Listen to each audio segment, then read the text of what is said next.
Hello बच्चों जैसे कि आप सब जानते हैं लास्ट वीक आपने मिशन प्रेरणा की क्विज़ करी है। ये क्विज़ आपने जो 6, 7 के 8 के बच्चों के लिए थी वो साइंस और मैथ्स पर बेस्ड थी। तो इसमें से आप सभी बच्चों ने बहुत अच्छा प्रयास किया होगा निश्चित रूप से।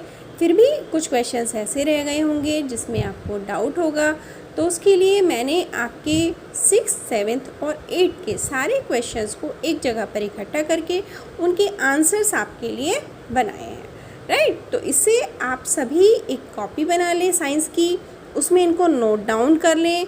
ये क्वेश्चंस जीके के भी हैं और साइंस के भी हैं, ये आपको हमेशा काम आएंगे। ओके, तो हमारी जो क्लास 6 की क्विज़ थी उसमें फर्स्ट क्वेश्चन था गुरुत्वाकर्षण का सिद्धांत किसने दिया। तो बच्चों, गुरुत्वाकर्षण का सिद्धांत दिया था न्यूटन ने, राइट। न्यूटन, उन्होंने सबसे पहले बताया था कि कोई भी चीज़ जो ऊपर की तरफ हम फेंकते हैं तो नीचे की तरफ वापस क्यों आती है, वो पृथ्वी के आकर्षण बल की वजह से नीचे की तरफ आती है, पृथ्वी उसे अपनी तरफ खींचती है, इसी को ही गुरुत्वाकर्षण कहते हैं। दूसरा क्वेश्चन था बच्चों, वैज्ञानिक विधि का चरण कौन सा नहीं है। तो बच्चों, जिज्ञासा वैज्ञानिक विधि का चरण नहीं है। इसके बाद थर्ड क्वेश्चन है, भारतीय वैज्ञानिक हैं हमारे पास में यहाँ पर 4 ऑप्शंस हैं, Edison, madam Curie, Hargobind Khorana और गैलीलियो। इसमें से डॉक्टर हरगोविंद खुराना भारतीय वैज्ञानिक हैं, राइट। नेक्स्ट क्वेश्चन है, ओजोन परत में छिद्र का कारण है। तो बच्चों, हमारे वातावरण में एक परत है ओजोन की जो हमारे पास तक जो खतरनाक रेडिएशन है उनको आने से रोकती है। आजकल इसमें वायु प्रदूषण की वजह से छेद हो गए हैं, जिससे जो अल्ट्रावायलेट किरणें हैं वो पृथ्वी तक आ जाती हैं और हमें नुकसान पहुंचाती हैं। तो ओजोन परत में छेद होने का कारण क्या है? वायु प्रदूषण, ठीक। इसके बाद में हमारे पास नेक्स्ट क्वेश्चन है, पेनिसिलिन का आविष्कार किसने किया। तो बच्चों, पेनिसिलिन एक मेडिसिन का नाम है, एक दवाई का नाम है। इसका आविष्कार किया था अलेक्जेंडर फ्लेमिंग ने। किसने? Alexander Fleming. नेक्स्ट क्वेश्चन है, दूर देशों की घटनाओं की सचित्र जानकारी देने वाले साधन का नाम बताइए। तो ये तो आप सबको पता है कि दूर दूर देशों की अलग अलग जगहों की सारी जानकारी हमें चित्रों के साथ में साधन देता है टेलीविज़न, काफ़ी समय से, है ना। वैसे तो हम मोबाइल और लैपटॉप पे भी हमें ये जानकारी मिल सकती है, लेकिन टेलीविज़न काफ़ी समय से ये काम कर रहा है।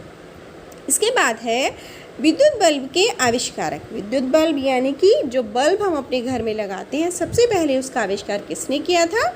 ये किया था थॉमस एल्वा एडिसन ने। किसने? एडिसन ने।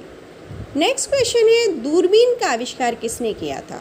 दूरबीन बच्चों होती है जिससे हम जो दूर की चीज़ें हैं वो बड़ी करके हम देख सकते हैं, ठीक है। उसका आविष्कार बच्चों किया था गैलीलियो ने, राइट। नेक्स्ट हमारे पास में क्वेश्चन है, वायु यातायात का साधन है।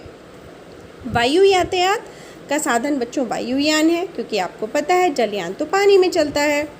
नेक्स्ट क्वेश्चन है, हमारे पास 2 ब्लैंक हैं और कहा है परमाणु बम गिराया गया था। तो बच्चों, 2 शहर जापान के जहाँ पर परमाणु बम गिराया गया था वो थे हिरोशिमा और नागासाकी, ठीक।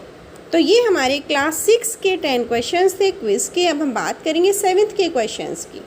क्लास 7th में जो क्विज़ आई थी उसमें फर्स्ट क्वेश्चन था, द्वारा मस्तिष्क की जांच होती है। तो बच्चों, मस्तिष्क की यानी कि ब्रेन की जांच करने के लिए यूज़ होता है ब्रेन स्कैनर का, है ना। एक्सरे का इस्तेमाल मोस्टली हम करते हैं जो हड्डियाँ होती हैं हमारी उनकी जांच करने के लिए, अगर कोई क्रैक हो जाता है ना। और अल्ट्रासाउंड का यूज़ हम मोस्टली करते हैं हमारी बॉडी के जो सॉफ्ट ऑर्गन्स होते हैं उनको चेक करने के लिए, ठीक है।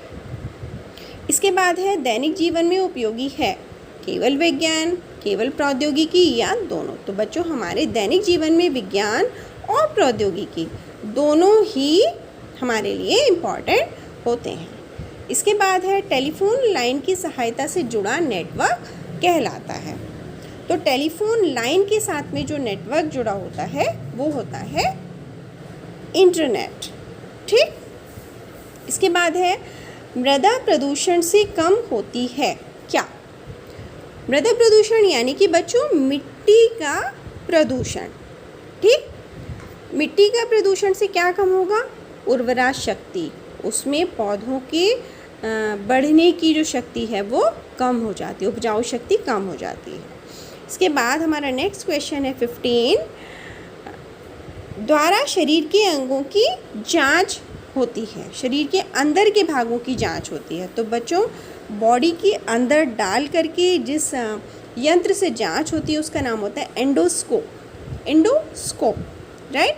इसके बाद में हमारा नेक्स्ट क्वेश्चन है मनोरंजन के साधन हैं मोबाइल, कंप्यूटर, वीडियो गेम, ये सभी तो आपको सब पता है, आप सब पर गेम खेल लेते हैं, मोबाइल पर भी, कंप्यूटर पर भी और वीडियो गेम भी। नेक्स्ट है कृषि उपज में आशातीत वृद्धि को कहते हैं। हमारे यहाँ जो खेती होती है उसमें बहुत ज़्यादा जो प्रोडक्शन में वृद्धि होती है, तो ये इसको कहते हैं हरित क्रांति। ठीक, नेक्स्ट क्वेश्चन है मनोरंजन के साधन बढ़ने से फैलता है। मनोरंजन के साधन बढ़ने से क्या फैल सकता है? वायु प्रदूषण, ध्वनि प्रदूषण, जल, तो वायु जल प्रदूषण तो नहीं फैलेगा, लेकिन हाँ अगर हम आवाज़ तेज करके मनोरंजन के साधनों का इस्तेमाल करेंगे तो उससे ध्वनि प्रदूषण फैल सकता है। इसके बाद है पदार्थ के निर्माण की इकाई है। तो बच्चों कोई भी पदार्थ जो बना होता है उसकी जो बेसिक यूनिट है, सबसे छोटी यूनिट है, वो है परमाणु।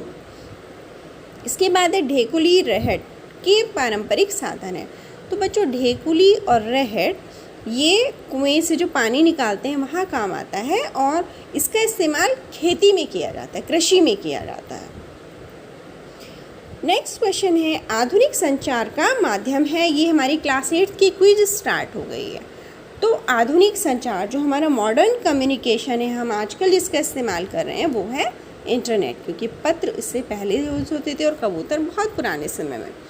इसके बाद है भारतीय अंतरिक्ष कार्यक्रम के जनक हैं। तो बच्चों बहुत ही इम्पॉर्टेंट क्वेश्चन है ये। डॉक्टर विक्रम साराभाई हमारे भारतीय अंतरिक्ष कार्यक्रम के जनक हैं। ये उन्होंने हमारे देश में सबसे पहले शुरू किया था।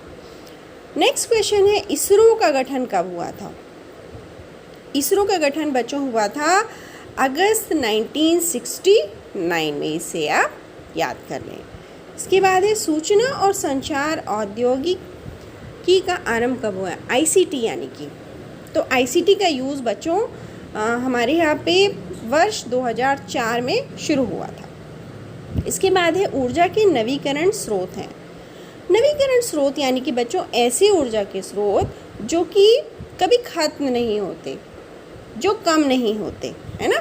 तो पेट्रोल, डीजल, एलपीजी ये तो ख़त्म होते जाते हैं, कम होते जाते हैं, लेकिन सौर ऊर्जा ऐसा स्रोत है जो कि ख़त्म नहीं होता, बल्कि हर रोज़ सूरज निकलता है, हम हर रोज़ उसकी एनर्जी का यूज़ कर सकते हैं, राइट। इसके बाद है निम्न में से कौन ऑनलाइन कंपनियां हैं? तो आजकल बच्चों आपने सुना होगा ऑनलाइन सामान मंगाते हैं, फ़ोन पे ऑर्डर दे देते हैं, हमारे घर सामान आ जाता है। हाँ, तो हमारे यहाँ पे जो ऑनलाइन कंपनियां काम कर रही हैं वो हैं अमेज़ोन, फ्लिपकार्ट, स्नैपडील। ये सारी कंपनियां ही ऑनलाइन काम करती हैं।